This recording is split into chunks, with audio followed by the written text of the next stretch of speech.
Good morning students.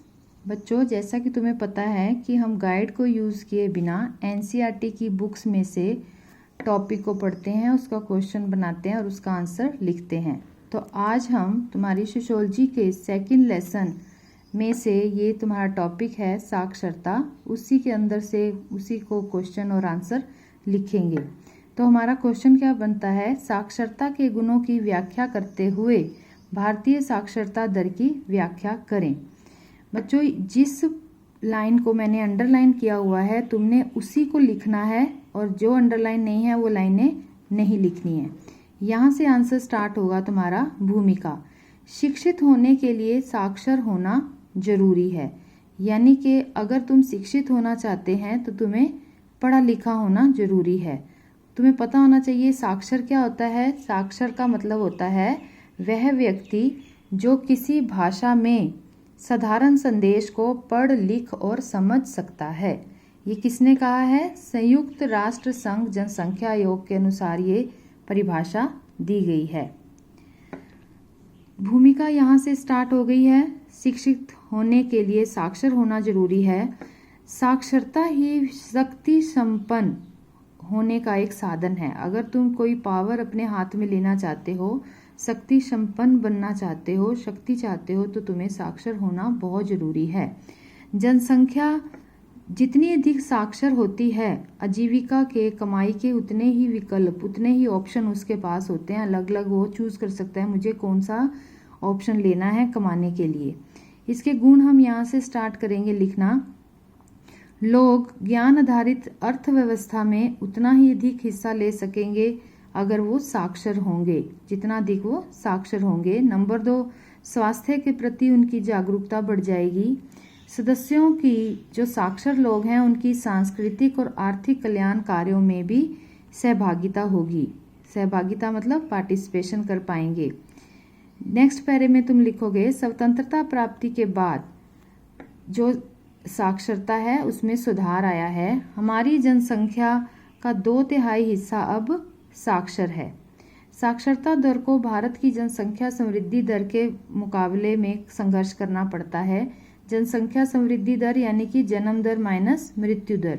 तो हमारी जनसंख्या तेजी से बढ़ रही है, लेकिन साक्षरता जो दर है वो तेजी से नहीं बढ़ रही है। तो इसलिए हमें संघर्ष करने की जरूरत है। जनसंख्या वृद्धि दर काफ़ी ऊंची है और हमें जो साक्षरता दर है उसको ज़्यादा मेहनत करनी पड़ती है, संघर्ष करना पड़ता है जनसंख्या को साक्षर करने के लिए।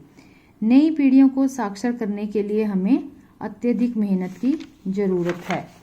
ठीक है, नेक्स्ट हमारा हेडिंग बनती है भारतीय साक्षरता दर। ये तुमने याद रखना है, लिखना भी है कि साक्षरता दर प्रतिशत किसे कहते हैं? शिक्षित जनसंख्या बटा कुल जनसंख्या गुना 100, कि जितने पढ़े लिखे लोग हैं बटे में जितनी जनसंख्या है उसको 100 से गुना करेंगे तो हमें ये प्राप्त होगा। भारतीय साक्षरता दर, इसके बारे में इसके अंदर क्या लिखा हुआ है ये सब करने के लिए तुम्हें सबसे पहले ये सारणी समझ आनी चाहिए। अगर तुम्हें ये सारणी समझ आती है तो तुम लाइनें अपने आप भी लिख सकते हो। यहाँ पर सबसे पहले इस लाइन को देखो, ये बहुत इंपॉर्टेंट लाइन है कि 7 वर्ष और उससे अधिक आयु वाली जनसंख्या का प्रतिशत ये दिया हुआ है। पर तुमने याद रखना है साक्षरता देखने के लिए कितने वर्ष को लिया जाता है? 7 वर्ष और उससे अधिक आयु। यहाँ पर हर 10 साल के अंतर में जनगणना की गई है, देखा गया है साक्षरता दर को। तो सबसे पहले आप देखो 1991 से स्टार्ट करते हैं। ये 3 पॉइंट तुमने याद रखने हैं, ये 2 तो तुम्हें रट्टा मारना ही है और समझना है। इसको समझोगे तो ज़्यादा अच्छा रहेगा। 1991 में भारत में कितने प्रतिशत लोग पढ़े लिखे थे? 52.2। और पुरुष कितने थे? 64% और स्त्रियां थी 39%। यानी कि पुरुष और स्त्रियों के बीच में 24.8 का अंतर था। उसके बाद 2001 में 65 हो गया। कौन है ये? भारत के सारे जनसंख्या जो है उसका प्रतिशत 65.4% लोग साक्षर थे यानी पढ़े लिखे थे। तो कितनी बढ़ोतरी हुई? 13% की। पुरुष जो थे वो 64 से लगभग 76 हो गए, 12% की वृद्धि हुई। स्त्रियां 39 से 54 हो गई, 15% की वृद्धि हुई। पुरुषों में बढ़ोतरी कम हुई, स्त्रियों में, साक्षर स्त्रियों की बात हो रही है, ये सब साक्षरता दर की बात चल रही है। साक्षर स्त्रियां जो थी उनमें 15% की वृद्धि हुई। 2001 के बाद 2011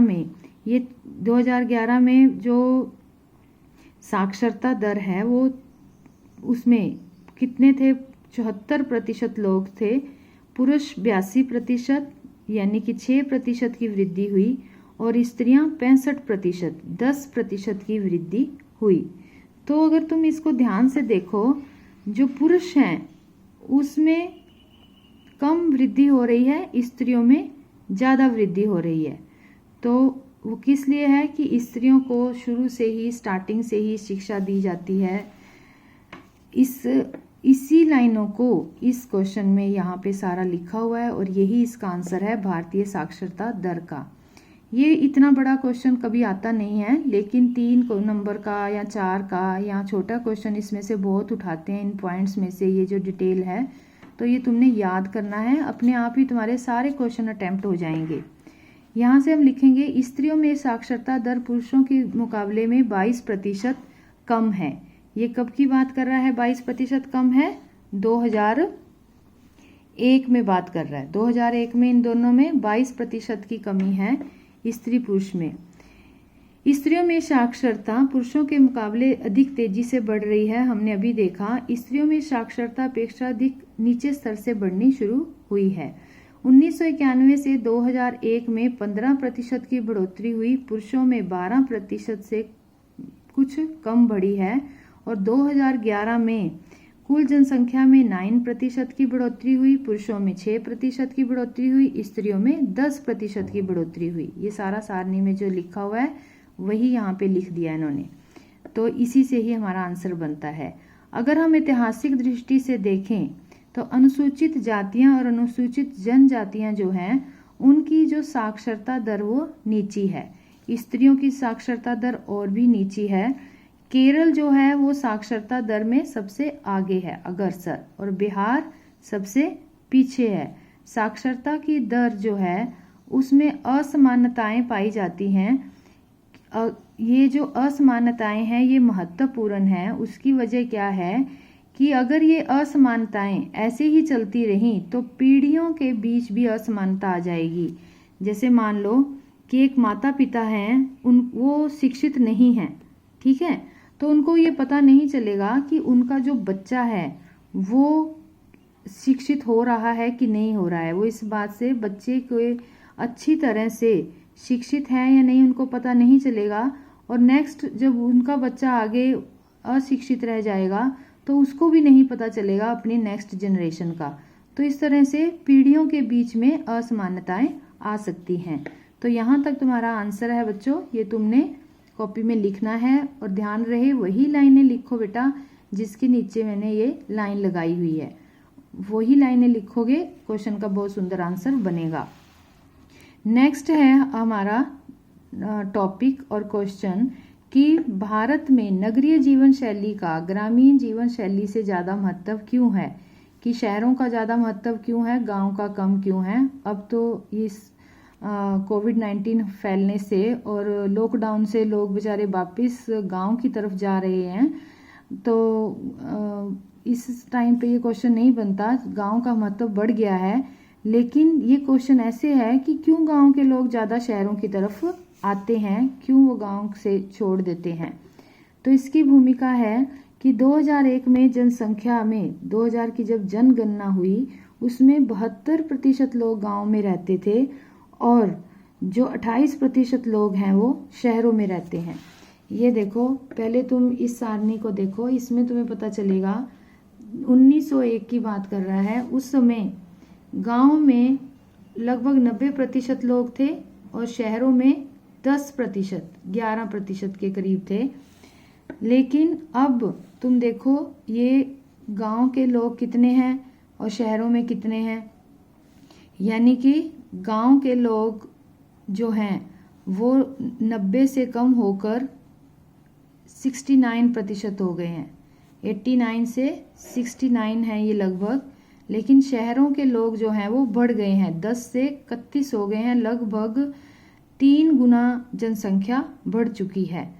तो उसी की बात ये यहाँ पर कर रहा है, सेम वही बातें इसने लिखी हैं सारणी वाली, कि हमारी जनसंख्या का 72% भाग गांव में रहता है। कब की बात है ये? 2001 की। 2011 में अब ये नगरीय जनसंख्या 31% हो गई है, जो कि 28% थी 10 साल पहले, और शहरों की जनसंख्या 68.8% हो गई है। 20वीं शताब्दी के आरंभ में, शुरू में 1901 की बात कर रहा है, तब 11% था और 21वीं शताब्दी में 28% हो गया, यानी कि अब तो 31 हो गया है, यानी कि 3 गुना बढ़ गया है। कृषि आधारित ग्रामीण जनसंख्या शहरों की तरफ क्यों अट्रैक्ट हो रही है, इसके क्या कारण हैं? यहाँ से तुम लिखोगे, पहला कारण कृषि महत्व में कमी आई है। कृषि जो है वो देश की आर्थिक उत्पादन में बहुत योगदान देती थी, लेकिन आज ये सकल घरेलू उत्पाद में इसका योगदान सिर्फ 1/4 रह गया है। अपनी आजीविका जो लोग कृषि से चलाते थे, उनके लिए इसका कृषि का जो आर्थिक मूल्य है वो बहुत ही घट गया है। ग्रामीण लोग परिवहन सेवा, व्यवसाय और शिल्प निर्माण जैसे कार्यों में अधिक तेजी से जा रहे हैं, और उनका जो नगर के पास अगर गांव है तो वो गांव में रहते हुए भी कमाई करने के लिए अपने निकट के शहर में जाते हैं। मेन पॉइंट क्या है? कृषि का महत्व कम होने के कारण। दूसरा है नगरीय जीवन शैली और उपभोग, वहाँ का विलासता वाला जीवन, मतलब सुविधाजनक जीवन, ये सब भी लोगों को अट्रैक्ट करता है।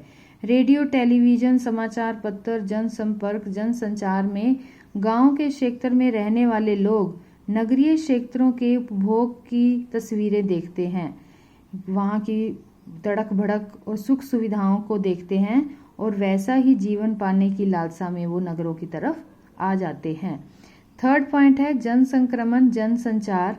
जनसंक्रमण के जो साधन हैं और जनसंचार के मीडिया, टीवी, ये सब अब ग्रामीण और नगरीय इलाकों के बीच की खाई को ख़त्म कर रहे हैं। जनसंक्रमण हमारे यातायात के साधन हैं, आसानी से हम आ जा सकते हैं। तो ग्रामीण इलाके जो हैं वो भी बाजार की ताकतों के बीच में से दूर नहीं हैं, यानी कि बाजार की ताकतें क्या हैं? बाजार में जिस तरह से लोग ये ऐशो आराम वाला, थोड़ा शानो शौकत वाला जो चीज़ें हैं, उसको तरफ वो गांव के लोग भी अट्रैक्ट हो रहे हैं। उपभोक्ता बाजार के लिए घनिष्ठता से जुड़ते जा रहे हैं। नेक्स्ट पॉइंट है हमारा नगरीकरण, नगरों का अधिक बनना। नगरीकरण में जो तेजी हो रही है उसके कारण भी कस्बे या छोटे शहर जो हैं वो ग्रामीण जनता को चुंबक की तरह अपनी तरफ खींच रहे हैं।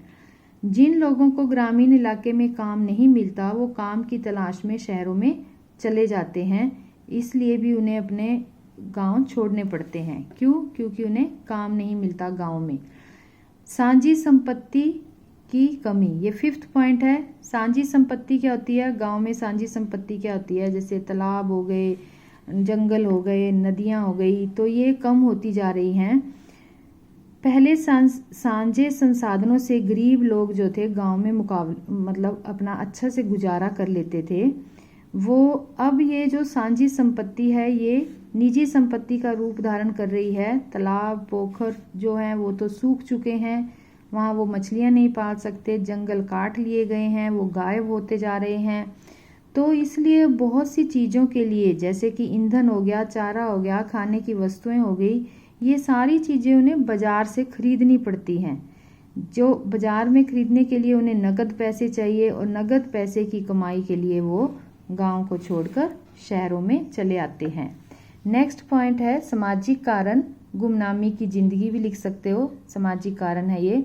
शहरों में गुमनामी की ज़िंदगी को जिया जा सकता है, स्पेशली किसके लिए? अनुसूचित जाति और अनुसूचित जनजाति के जो लोग हैं, जो कि सामाजिक रूप से पीड़ित हैं, जिन्हें कि गांव में रोज़मर्रा की ज़िंदगी में उन्हें अपमान की स्थिति होती है उनकी, यानी कि इन्हें जाति से संबंधित अपमान वगैरह सहना पड़ता है। तो उस अपमानजनक स्थिति से बचने के लिए ये शहरों की तरफ आ जाते हैं। और शहरों में आकर जो गरीब लोग हैं वो कोई भी ऐसा काम जिसको गांव के लोग नीचा समझते हैं आकर आसानी से करते हैं और अपने अच्छी सी ज़िंदगी को चला सकते हैं। गांव में रहते हुए वो बदनामी के डर से वो काम नहीं करते।